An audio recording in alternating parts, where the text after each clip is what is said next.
I'm walking down the street. I do want to say to Doni and many of you in this room that over a very long career in this city, all of you have helped me and my colleagues tell the truth and to try to tell.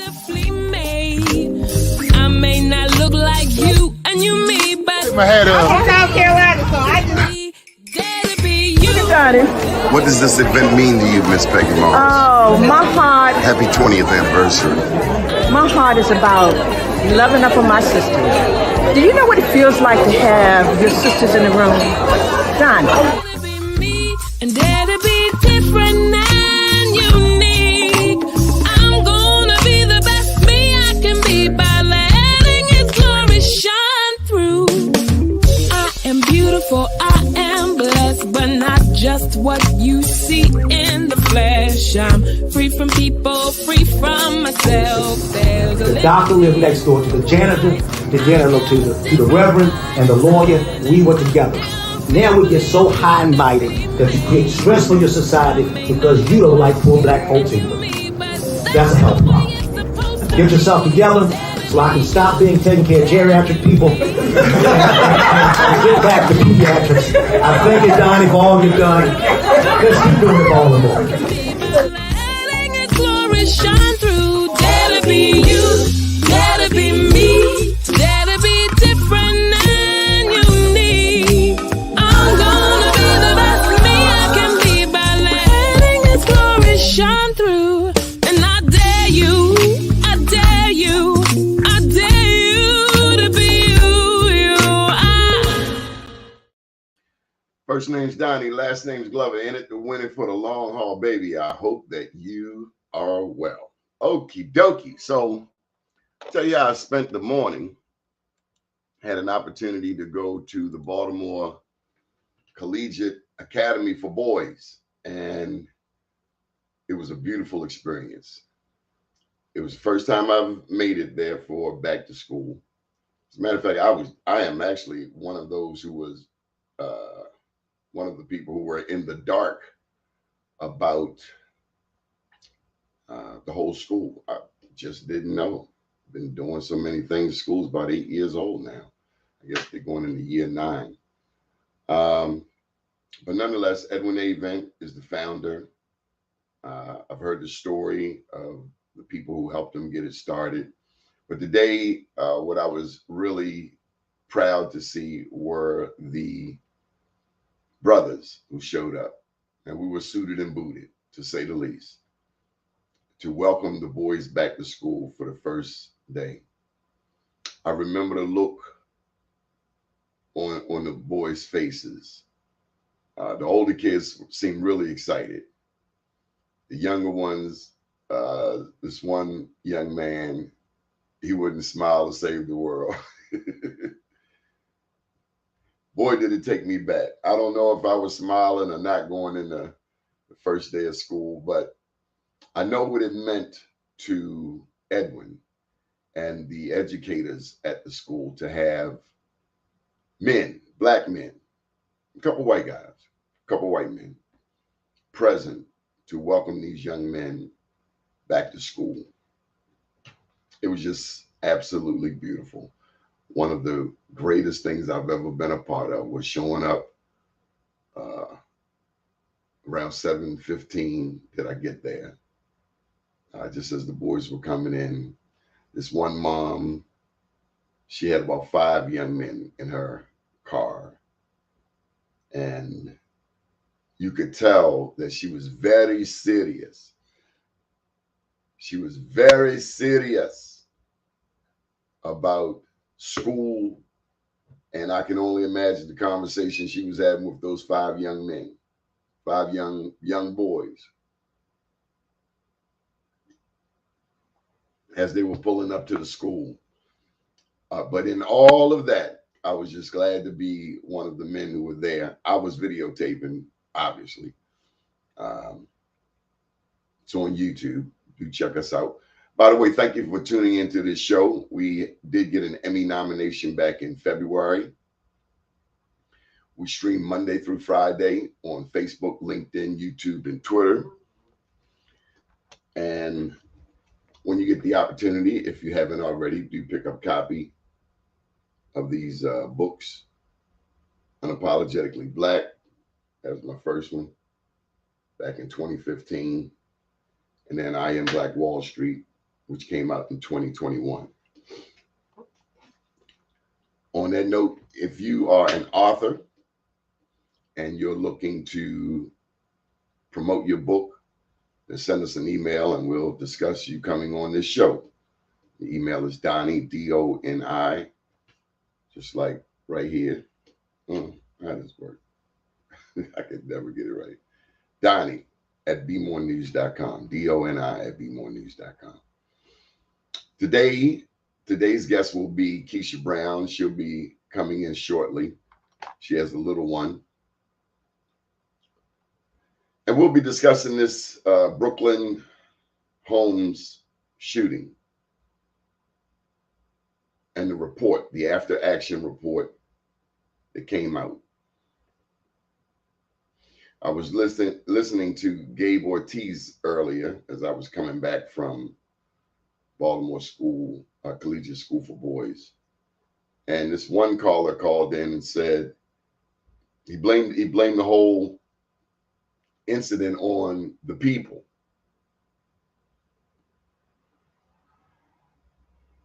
He blamed it on the people. He gave the police a complete pass. And I knew he was not right when he then defended Donald Trump, a man who's broken every law. You know, had Barack Obama done any of those things, they would have castrated him. But this man, Donald John Trump, a most despicable person. This caller called in and said that liberalism is what's killing Baltimore. Debatable. Baltimore is 9-1 Democrat, but I see liberalism a little differently. This is 9-1 Democrat. If anything, the Democrats have not invested in East and West Baltimore, if you ask me. Tell you something else that caught my attention this morning. I was watching the news, and they noted that 11 Baltimore City public schools would not be open because of the heat. There's an article on bemorenews.com, and that is still our mothership. We have blackusa.news. Of course, that's where we do our streaming, and we have shows from around the country. But our mothership, no doubt, is bemorenews.com. And there's an article that I posted which has the dollar amount that has come from the Maryland State Lottery. This is important to me because the Maryland State Lottery, back in 1973, I was 8 years old, they promised money for education. We have a new football stadium. We have a new baseball stadium. The coffers are filled, packed to the rafters. Yet for whatever reason, it's obviously mismanagement of funds, malfeasance, misappropriation of funds, or somebody's just stealing. But there's no reason why we have 11 schools in Baltimore City without air. It's unacceptable. And I think heads should roll. People should be fired, just like with Brooklyn Park. And of course, we'll get to that in another 6 minutes or so. But there is no reason for us to have schools without air. It's unacceptable. It's completely unacceptable. All of this talk about Camden Yards and the Orioles and keeping the Orioles, damn all of that. Fix these schools like yesterday. The schools should be fixed by now. It's just as egregious, if not more, than the Brooklyn Homes shooting. You don't invest in education. So you have 11 schools where students won't be there. Where will they be? In the streets. And yet we, question, okay, well, how did Brooklyn Park happen? I'm not saying because there's no air in school. I'm not saying that. But I am saying our priorities as adults, waning at best. It's completely unacceptable. And I'd love to hear from you. I'd love to hear your comments. We stream Monday through Friday, by the way, right here on Facebook, LinkedIn, Twitter, and YouTube. The YouTube channel is where a lot of people tend to tune in. But it's just simply unacceptable to have so much confusion. And again, Baltimore is a 9-1 Democratic city. What's our excuse? And that's where, to me, the Republicans in the state of Maryland, that is,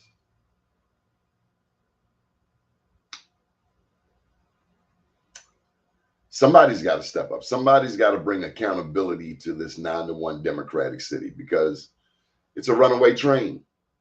We invest money in a Port Covington, now Baltimore Peninsula, and of what benefit is it to us citizens of Baltimore? What benefit? I got time. What benefit? Well, our guest seems to be here a little sooner than I thought. Glad to have her. Kisha Hello, Brown. good morning. Kisha Brown, how are you? I'm well, and yourself? Well, I was just, giving a little spiel, a little background. I had a chance to visit Baltimore Collegiate School for Boys.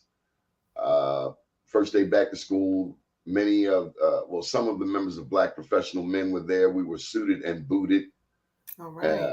I would say I'm an associate member. I haven't been to a meeting in years, but that organization has always been special, near and dear to my heart. Bob Ingram, Edwin Avent, Scott Phillips, countless others. I also talked about the Maryland State Lottery and how much money has gone into it. And it's well over $30 billion. Yet today it was announced on the news that 11 schools are closed because of heat, no air. When the lottery first came on in 1973, were you born in 73? I was not. Well, I remember it. I was 8 years old, and they promised money for education, and we have not seen that money for education. We've seen a new football stadium, a new baseball stadium, but we have 11 schools today, and we're about to talk about Brooklyn Park. And I'm not saying there's a direct correlation between our lack of priorities when it comes to education and the shootings. However, all things work together for the good of those that love the Lord, or from a holistic standpoint, all things work together. Everybody is affected or disaffected by everything. That's right. It's one continuum. So set it up for us. What did you see in the 173-page report, after action report on Brooklyn homes? And let me just say this. I got to tell you, I was listening to Gabe Ortiz on WEAA this morning, and one caller called in. He blamed liberalism. He defended the cops, and he blamed the victims, essentially.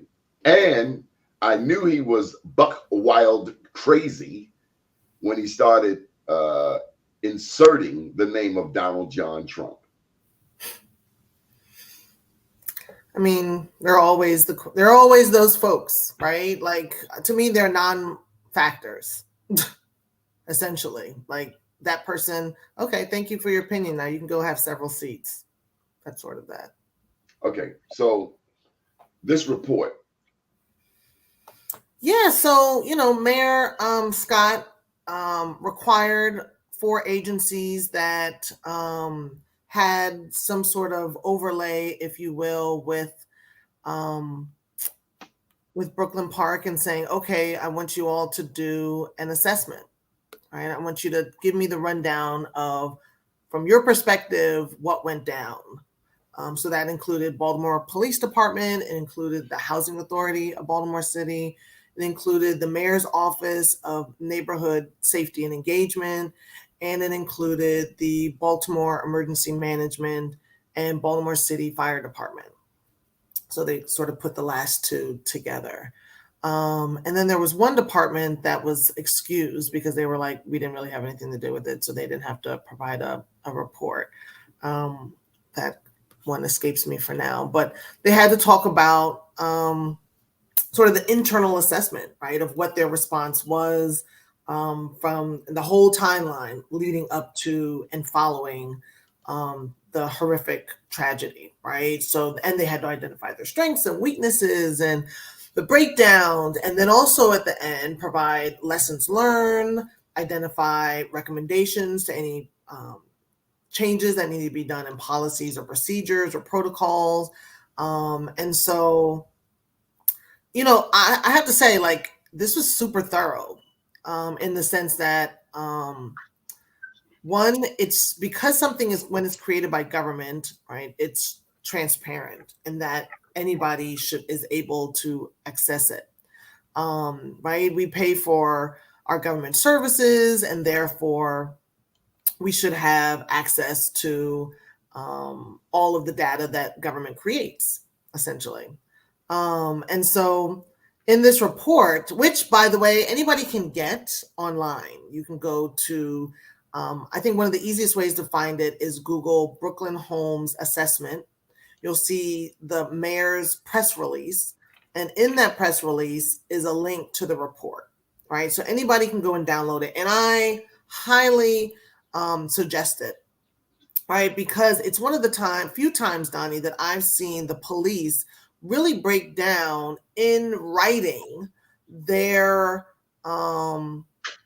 shortcomings, because they'll be quick to say, not it, right? Like, we did our best, or we did this and that.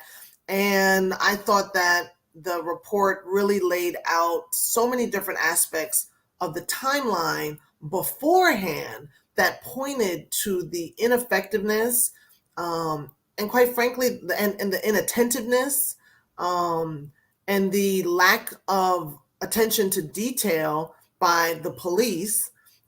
So yes, you've got the part where the actual shooting takes place and then after what the police did, but all of the information leading up to it is like, are these people on, was this a set? Like, where were they? And not just like physically, where were they, but like, are they so disconnected from the community that they have literally no interest mentally nor physically to show up for the residents of Brooklyn Homes? And this is something that, you know, it requires all of us to read the report, not just for a intellectual activity or to see what they had said, but really to take and digest, how is it that the people who we are paying to protect us, to serve us, are showing up? Or not. Right? Or not at all, right? Like, how are they? Because there's a difference in not just, oh, there was a lack of communication, because lack of communication sounds like, oh, that happens to everybody. Nah. Can you get paid at your business if you don't show up? Yeah, let me tell you, I got to show up the 110%. So I'm the founder and CEO of Justice Connection, and we are the only Black attorney referral service in the country. So when you're looking for a Black attorney, you can go to justiceconnection.com. You can see my thing down below. But I'll tell you, we take civil rights very seriously at Justice Connection. When this report came out, I sent it to all of our civil rights attorneys, and I said, this is a must read. This is a must read, because we as Black attorneys must be the defenders of our people, of our communities. So I know you want to get into the report, but I got to ask you. Yeah. You know, and I think of Baltimore. I live 1, 2, 3, 4, 5, maybe 5 blocks from where Thurgood Marshall lived on Division Street. I am aware of Charles Hamilton Houston. I'm aware of George McMecken. George McMecken and Ashby Hawkins were both attorneys in the early 1900s. Their arch nemesis was the father of segregation, Baltimore Mayor J. Barry Mahul, from 1907 to 1911. He's the one who introduced the ordinance that would have restricted Blacks from moving into white neighborhoods and whites from moving into Black neighborhoods. I think of the other giants that man up in Philadelphia. I want to say Cecil B. Moore, or even today when I think of Ben Crump. Where are our black lawyers? The man for Ron Lax, grandson to Henrietta Lax, he had to go all the way to Texas to meet somebody who introduced him to Ben Crump to get justice for Henrietta Lax. Now, I have seen J. Wendell Gordon and Warren Brown get out there for the squeegee kid. But are our black attorneys willing to take on these fights? No, it's a fair question. It's a fair question. And I will say yes, unequivocally yes. Unequivocally yes. The challenge can be, because I'm going to recognize, Henrietta Lacks and other, because nobody else, quite frankly, there's so many cases that happen today that black attorneys step up and take on. They just don't make it to television. Right? They don't make it necessarily on the front page because they're doing the work and fighting for our community piece by piece, person by person. One of the things that is really important to me, Doni, is supporting black attorneys, not only in that work, but also being able to take it to the next level, right? Being able to take on those harder, bigger, longer term cases that can really provide next level impact. And part of the challenge sometimes that comes with that is that you have to have money on the front end to fairly enough like sponsor the long-term end. Because some of this stuff you don't get paid for years and years out. And anybody can ask themselves the question, can I do years worth of work and not get paid? Right? No. So it is one of the things that is challenging for some attorneys, but we at Justice Connection are building up, supporting, promoting, and connecting with those who have the resources to be able to supply some of those upfront capital funds for those big impact cases. Now that's a little teaser because we're working on some things, but yeah, I recognize it. It is a real issue because we as black attorneys, we've been there. We were the ones who were not only holding the line, but pushing civil rights in this country. Nothing would have happened without black attorneys being in there for the long game. And it's hard, I can think about when I graduated law school and so many of my colleagues said, oh, I'd love to do civil rights, or, oh, I'd love to do this type of work, but I got to pay my bills and I got to pay off all of my student debt that I've incurred in order to get to this point. And we were not seeing a path as to how we can support our people and support our financial needs. And I think that has changed somewhat, and it requires outside leadership. I'm going to be very frank. It requires somebody who's able to do that good old boy networking for black attorneys.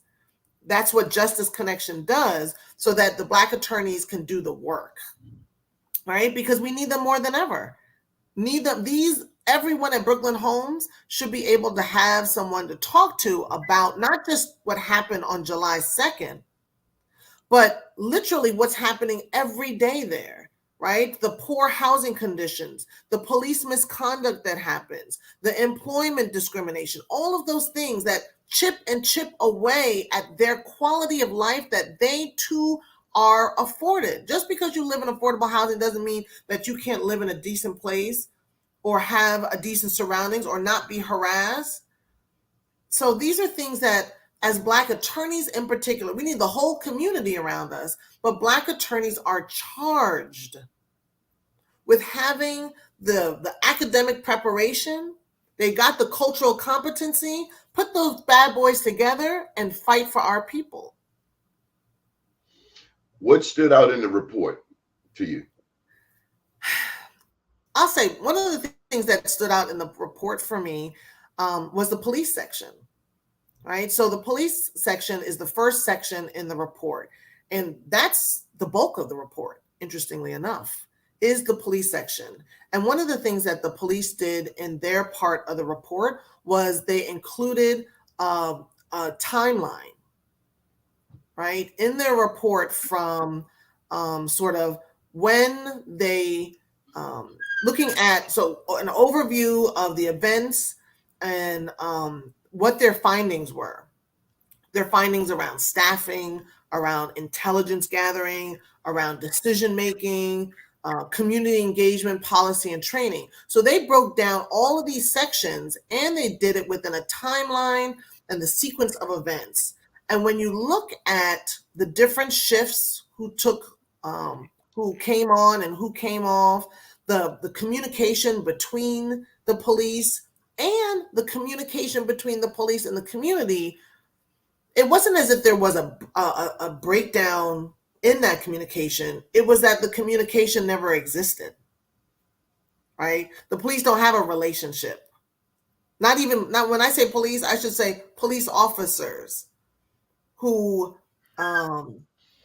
didn't have a relationship with the community. First and foremost, the police were at the beginning, and earlier reports were saying, oh, this event snuck up on us, right? I think Housing said this was an unauthorized event.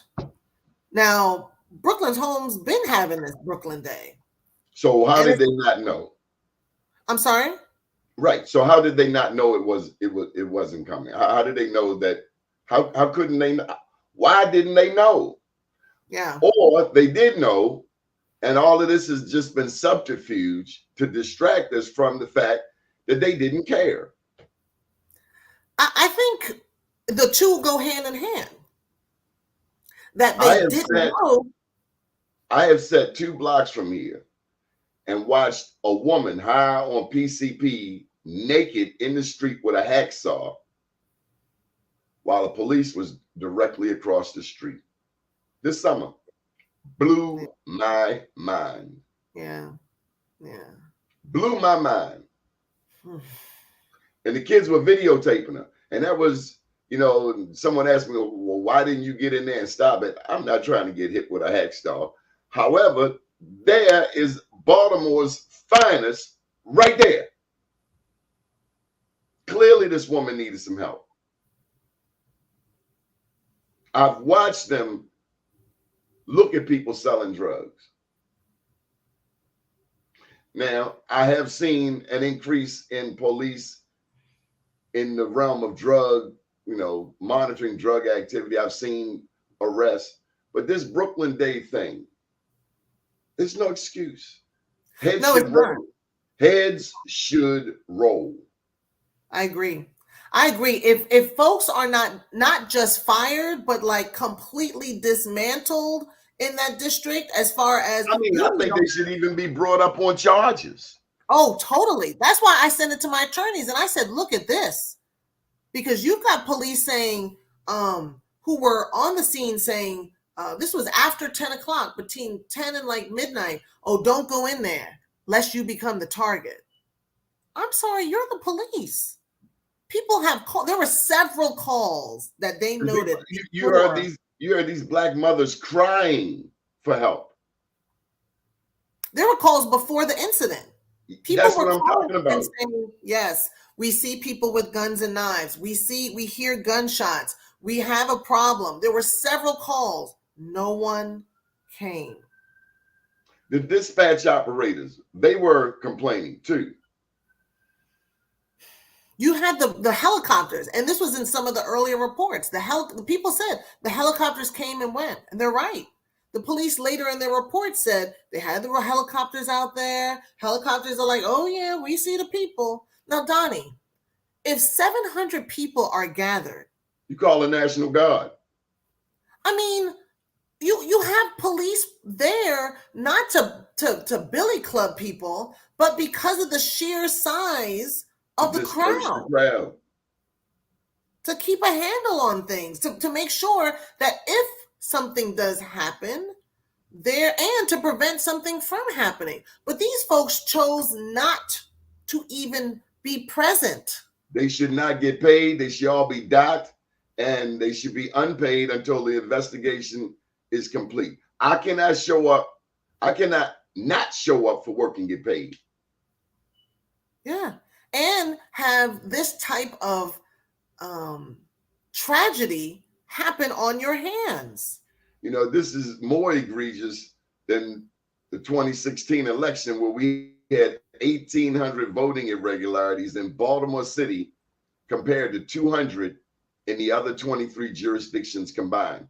This is that same level of apathy from those public servants, supposedly public servants.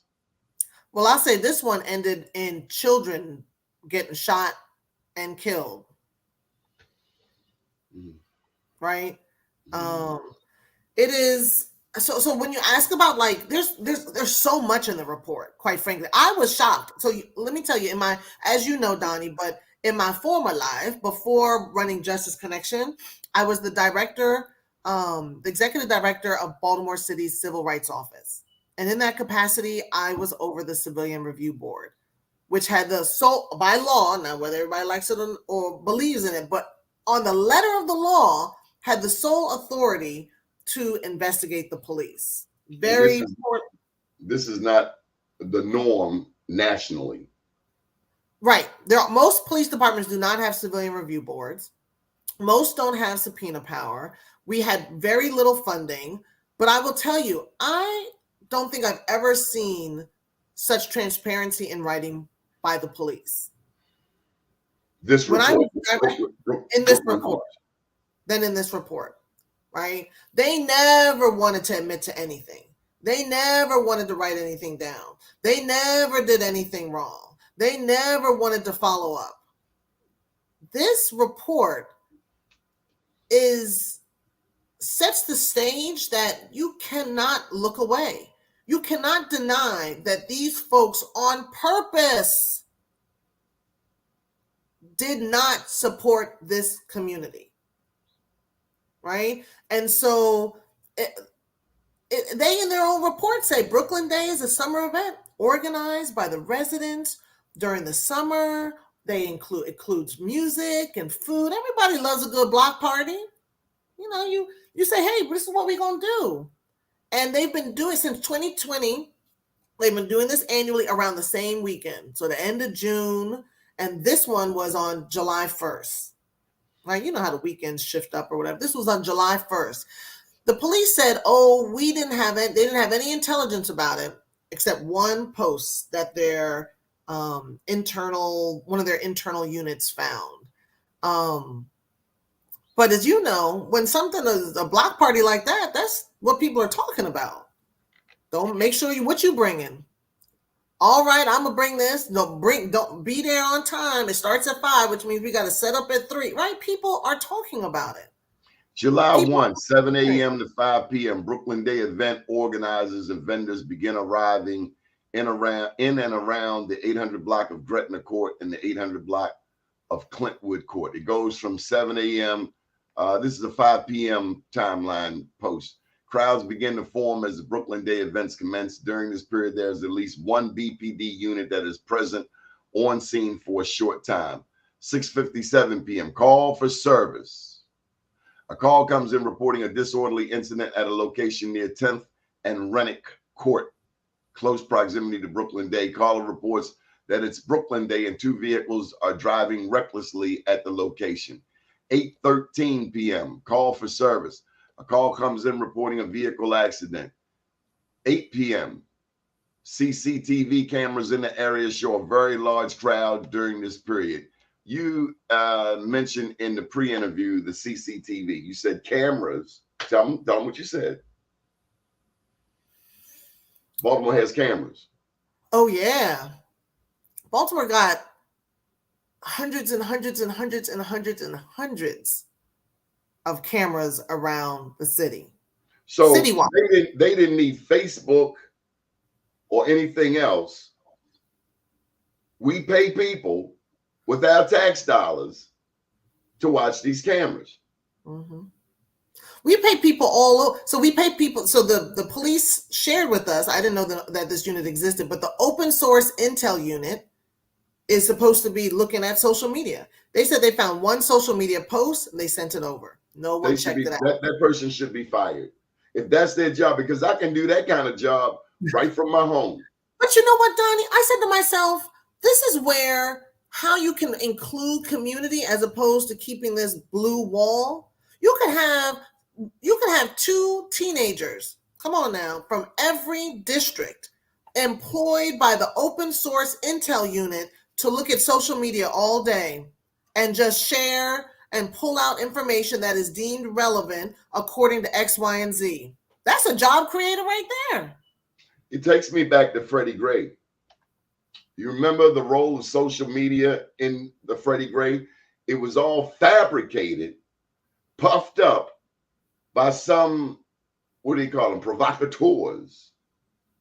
I remember the various provocateurs that came into Baltimore to make something happen out of Freddie Gray. This is even worse because the police were even more complicit. Also, back during Freddie Gray, it was then police commissioner, what's his name, Anthony Batts, who closed Mondawmin Metro Center. Douglas is right across the street. The Baltimore police closed the state-operated subway center, therefore leaving those students with no way to get home. They walked down Ricestown Road into Pennsylvania Avenue, and the news, 13, 11, 2, Fox, they all reported the rioters are coming down the hill. They're coming down the street. I walked over to Pennsylvania Avenue to see what the rioters looked like, and they were teeny boppers in khaki pants and button-down shirts. These are the rioters that Barack Obama collectively called thugs.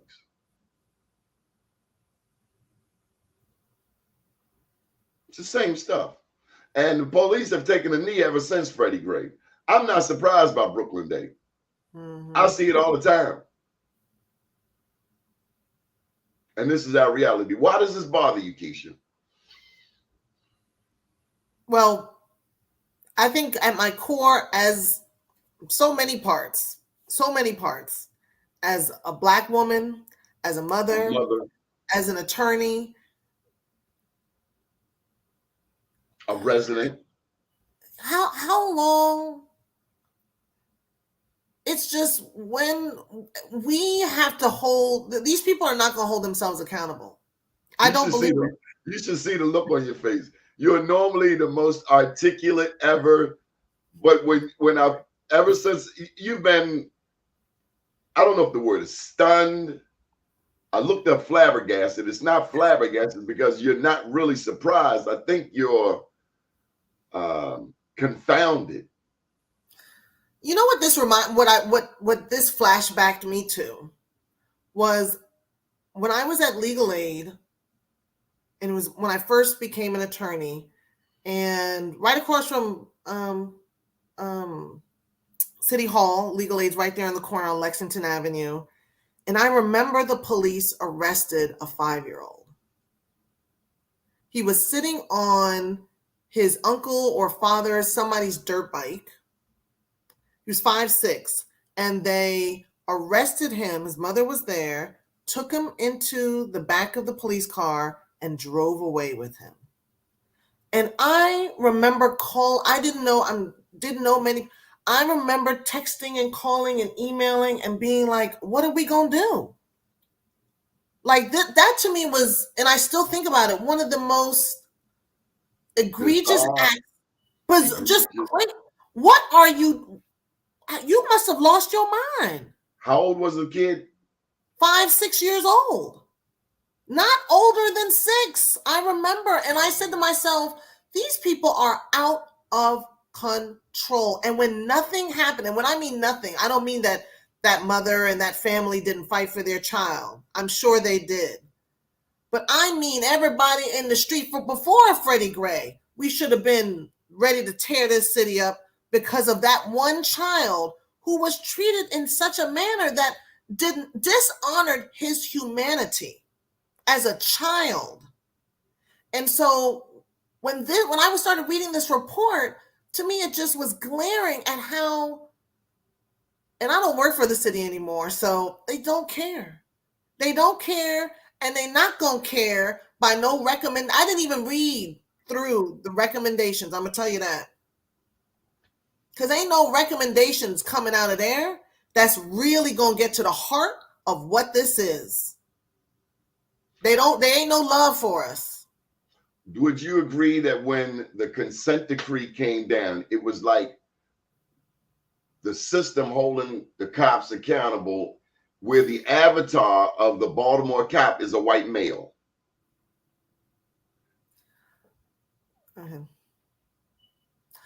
I felt like there was a lot of hope, right? That the consent decree meant that finally some people knew, right? There's some folks who've been out there protesting and fighting the police a long time. They knew there were problems inherent in the consent decree.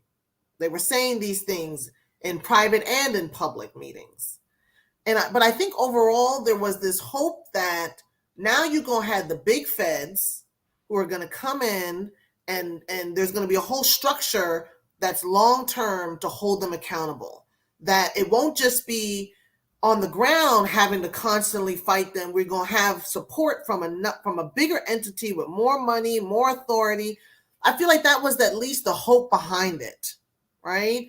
And at least for some of those, at least, Doni, for some of us in our lifetime, we had not experienced, right, some of that long struggle and that long fight. We thought that we go from Martin O'Malley and zero tolerance on the far right to the far left with this consent decree where the cops took a knee.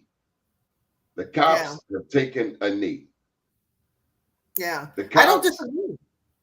I don't disagree. And Brooklyn Day is a direct manifestation of the cops taking a knee, implemented by the consent decree going back to Freddie Gray in 2015. You know, I think it's powerful that you say the cops took a knee back then, right? Because I think that as a result of Freddie Gray, because I hear you. Marilyn Mosby, to her credit, charged cops.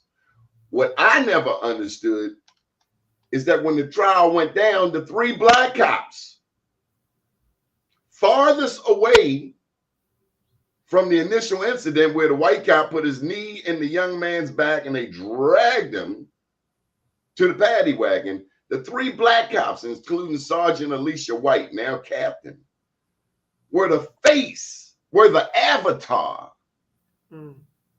of the cops. 3 white cops, 3 black cops, but the 3 black cops went on trial. I will never forget that despicable display of so-called just us. You think it was the cops who were like, if we put them out front, then their own people won't. They threw him under the bus. Caesar, the paddy wagon driver, Rough Ride.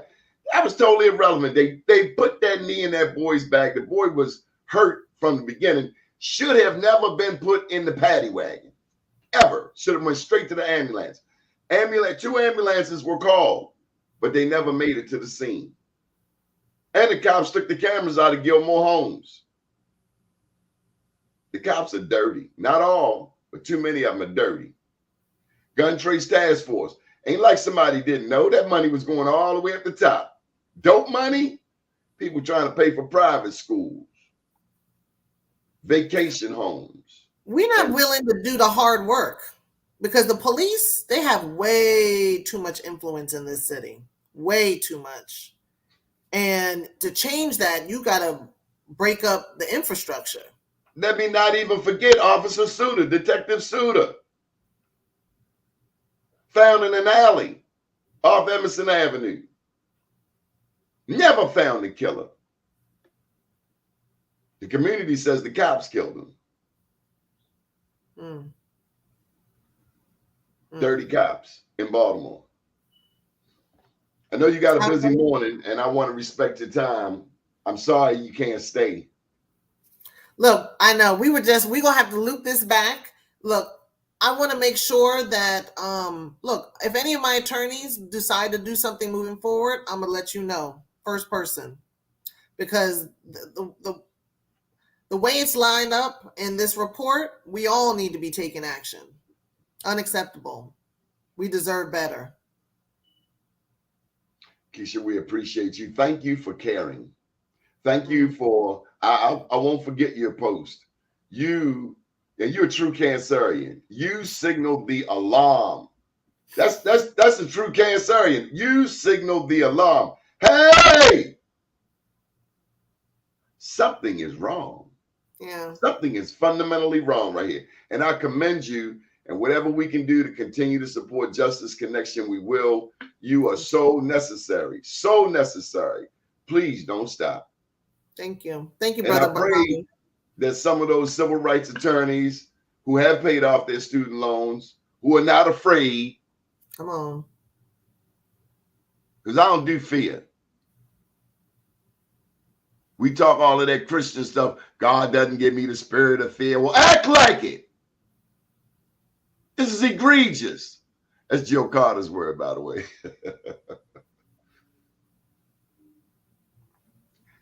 Thank you.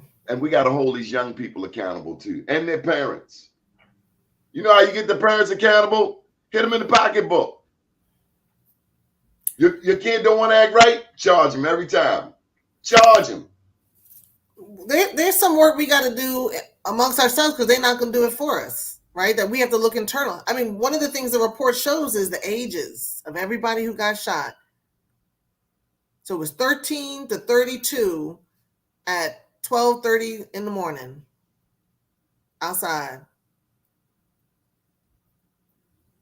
Yeah. My mother, my father, they would have instituted some type of corporal punishment. You gonna get hit. Because if you don't put the fear of God in your children, you leave it for the 5-0 and the CO, the police and the correctional officer. Mm-hmm. I had an uncle work down Jessup. He said, don't come down here because there ain't nothing I can do for you. I was a little kid. I'm like, why are you telling me this? He was instituting it in me early on. Don't come down here because I can't do nothing for you. I was like, wow, that don't sound pleasant. I think I will choose a path of life that does not lead me to Jessup. Amen to that.